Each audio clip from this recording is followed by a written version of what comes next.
जय श्री कृष्ण। आज मैं आपको एक विशेष चीज बताने जा रही हूँ। वैसे तो मैं हमेशा आपको कुछ विशेष बताने की कोशिश करती हूँ और कुछ हटके देने का प्रयास करती हूँ, पर आज की चीज बहुत विशेष है। आज मैं बताने वाली हूँ आपको एक ऐसी चीज के बारे में जिसे आप बनाकर अगर अपने तकिए के नीचे रख लेते हैं तो जो भी आप चाहते हैं वो आपका सिद्ध हो जाता है।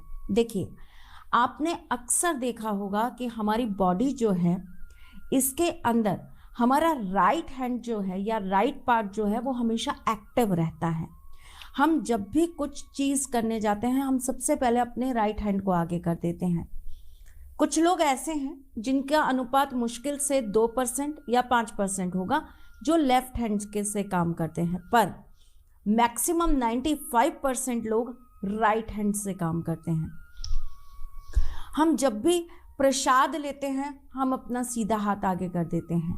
हम जब भी किसी को पैसे देने की बात करते हैं हम सीधे हाथ से देना पसंद करते हैं, लेना भी हम सीधे हाथ से ही पसंद करते हैं। इसी प्रकार हमारा हर वक्त जो कार्य करने की एक अंदर की ऊर्जा निकलती है वो सीधी तरफ से ज़्यादा निकलती है।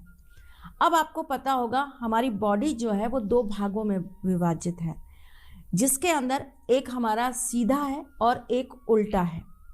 सीधा भाग जो होता है वो पॉजिटिविटी का है, वो हमेशा आपको चीज़ों को लेने का काम करेगा, अपनी तरफ खींचने का काम करेगा।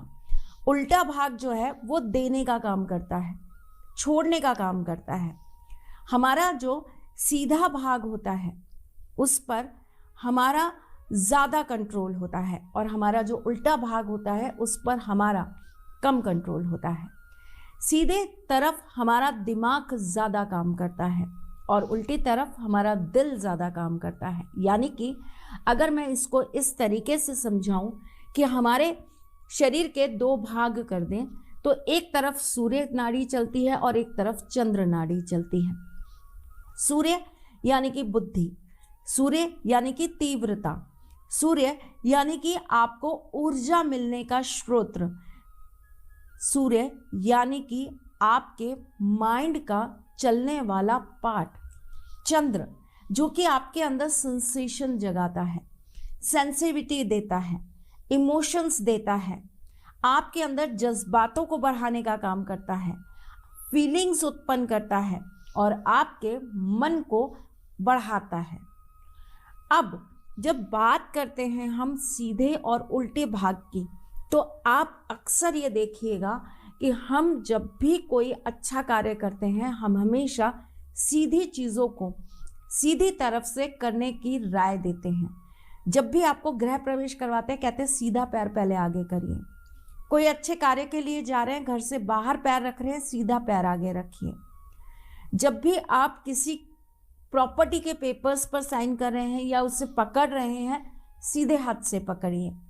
हमेशा हम यही चीज़ें आपको बोलते हैं। इनफैक्ट पूजा के टाइम पर भी हम आपसे कहते हैं सीधे हाथ से तिलक करिए, सीधे हाथ से जल चढ़ाइए, है ना।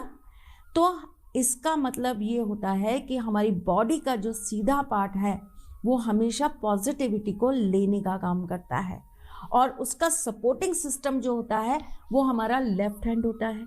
यानी कि उल्टे हाथ वाले जो लोग होते हैं, जो उल्टे हाथ का बहुत ज़्यादा यूज़ करते हैं, वो हमेशा लोगों के लिए सपोर्टिंग होते हैं, लोगों के लिए हमेशा उनकी ऊर्जा कहीं ना कहीं भाग्यशाली बन जाती है। ऐसे लोग जिसके भी साथ जुड़ जाते हैं उसकी किस्मत चमक जाती है। ऐसे लोग जिसके साथ पार्टनरशिप कर लेते हैं उनका काम दिन दुगना रात चौगुना बढ़ने लगता है। ऐसे लोग हमेशा अपने से ज़्यादा दूसरों की तरक्की में सहायक होते हैं। ठीक है, आज आपको ये बात समझाने का इसलिए एक बहुत बड़ा कारण था कि लोग समझते नहीं हैं कि हमें सीधा और उल्टा क्यों और कब इस्तेमाल करना चाहिए। आशा करती हूँ आज की बात समझने के बाद अब आपके दिमाग में कोई तर्क वितर्क या कुतर्क नहीं रहेगा कि हम सीधे हाथ से ही क्यों जल चढ़ाएं, सीधे हाथ से ही क्यों तिलक करें, सीधे हाथ से ही क्यों प्रसाद लें, सीधे हाथ से ही क्यों पैसा दें, समझ में आ गया आपको कि मैं ऐसी चीज़ें आपसे क्यों करवाती हूँ? क्योंकि आपके ऊर्जा का जो स्रोत है और आपकी बॉडी के अंदर जो ऊर्जा प्रवाह करने का कारण है वो हमेशा आपका बैलेंस्ड रहे। आप कभी भी अपनी ऊर्जाओं को गलत तरीके से किसी को ना दे दें जिसकी वजह से आपको नुकसान उठाना पड़े। चलिए जी, ये तो बात हो गई इन जनरल जो मैं हमेशा आपको बता देती हूँ। अब बात करती हूँ उसके बारे में जो आज आपको बताने आई हूँ। मैंने एक यंत्र बनाया, मैंने आपके सामने स्क्रीन पर इस यंत्र को आपसे शेयर भी करा है। ये जो यंत्र है ये घड़ी नुमा है। इसके अंदर आप अंक लिख देंगे 12, 1, 2, 3, 4, 5, 6, 7, 8, 9, 10, 11, जिस तरह आपकी घड़ी बनती है। अब आपने जहां पर 12 लिखा है उसके ऊपर आप लिखेंगे ओम, जहां आपने 6 लिखा है उसके नीचे आप लिखेंगे ओम, आपने जहां पर 1 लिखा है वहां लिखेंगे क्लिम, जहां पर आपने 2 लिखा है वहां लिखेंगे ह्रिम, जहां आपने 3 लिखा है वहां लिखेंगे क्लिम, जहां 4 लिखा है वहां लिखेंगे ह्रिम, जहां 5 लिखा है वहां लिखेंगे क्लिम। ये हुआ आपका राइट साइड जो मैंने अभी आपको बताया कि पॉजिटिविटी देने का काम करता है। यानी कि जो राइट साइड है वहां पर मैंने आपसे वो मंत्र लिखवाए हैं जिनसे ऊर्जा जागृत होती है, जो आपको ऊर्जा देने का कार्य करते हैं। अब उसके बाद मैं जो लेफ्ट साइड है यानी कि नंबर 7, 8, 9, 10, 11, यहां पर मैंने आपसे लिखवाया 7 नंबर पर त्रिम, 8 पर श्रिम, 9 पर त्रिम, 10 पर फिर श्रिम, 11 पर त्रिम। इसका क्या मतलब हुआ? ये वो मंत्र हैं जो आपकी चीजों को होल्ड करने का काम करते हैं। लेफ्ट साइड पर आपकी चंद्र नाड़ी एक्टिव होती है जिस पर मां शक्ति का वास होता है। मां पार्वती इस नाड़ी को अपने पास आपके आशीर्वाद के स्वरूप देती हैं। इस तरफ से जब भी हम कोई स्वर निकालते हैं वो देवीय स्वर होता है। इसी प्रकार राइट साइड से जब भी कोई स्वर निकलता है जिसे हम सूर्य नाड़ी कहते हैं तो इस पर शिव जी का यानी कि महादेव का आधिपत्य होता है और यहां से हमें ऊर्जा प्रदान होती है। अब आपने इस तरीके से इस यंत्र का निर्माण कर लिया। लॉजिक समझ में आ गया? अब शायद कोई मुझसे इस बात पे तर्क वितर्क नहीं करेगा कि मैंने क्या लिखवाया, क्यों लिखवाया और किस लिए करवाया। जो मेरी फील्ड के हैं उन्हें तो बहुत अच्छे से समझ में आ गया होगा कि मैं आज ये क्या लेकर आ गई। कॉपी कर लीजिएगा, आपके लिए दरबार खुला है। चलिए, अब आपको क्या करना है, इसके बिल्कुल बीचम बीच आपने स्क्रीनशॉट ले लेना है, ध्यान से ऐसा ही बनाना है। इसके बीचम बीच आपको अपना नाम लिखना है और उसके नीचे एक नंबर लिख देना है जो कि है 396। अब आपको क्या करना है, इसको आपको 4 फोल्ड कर लेना है। 4 फोल्ड कैसे करेंगे वो भी सिखाते हैं। ये पेपर है आपका, आपने ये पहला फोल्ड किया, ठीक है, ये पहला फोल्ड हुआ। ये आपका दूसरा फोल्ड हो गया, ठीक है, ये आपका तीसरा फोल्ड हो गया और ये आपका चौथा फोल्ड हो गया।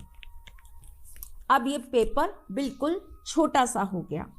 इसके ऊपर आप रोली का, जो कि सिंदूर होता है, मांग में भरते हैं ना, लाल रंग का, उसका आप तिलक लगाएंगे, चावल डालेंगे और इसे आप कलावे से बांध देंगे। अपने सिरहाने के नीचे इसे रख देंगे। कौन सा दिन होगा जब आप ये कार्य करेंगे? दिन होगा आपका गुरुवार, बृहस्पतिवार को आप ये काम करेंगे। और कितने दिन ये आपके तकिए के नीचे रहेगा? 11 दिन। 11 दिन के बाद आप इस यंत्र को या तो बहते हुए जल में प्रवाहित कर दीजिएगा या आप किसी मिट्टी के बर्तन में डालकर किसी पेड़ के नीचे रखकर छोड़ आइएगा।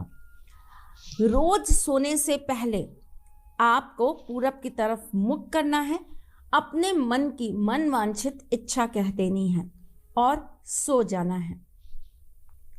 आप 11 दिन ये क्रिया करेंगे और 11 दिन के बाद जब आपकी मनोवांछित इच्छा पूरी होने के रास्ते खुल जाएंगे तो आप यहाँ कमेंट करके ज़रूर बताएंगे। और वो लोग भी मुझे ज़रूर कमेंट करेंगे जो ये समझते हैं कि मैं यहाँ पर टिपी टिपाई बातें करने चली आती हूँ। आज से पहले कभी किसी से कहीं ऐसा कोई यंत्र सुना था, इसका लॉजिक समझा था?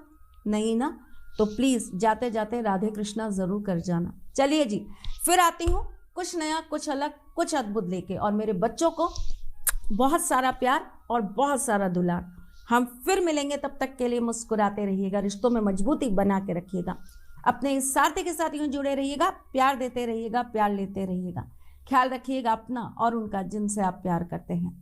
मैं जल्द आपसे मिलने आऊँगी, तब तक के लिए राधे श्याम।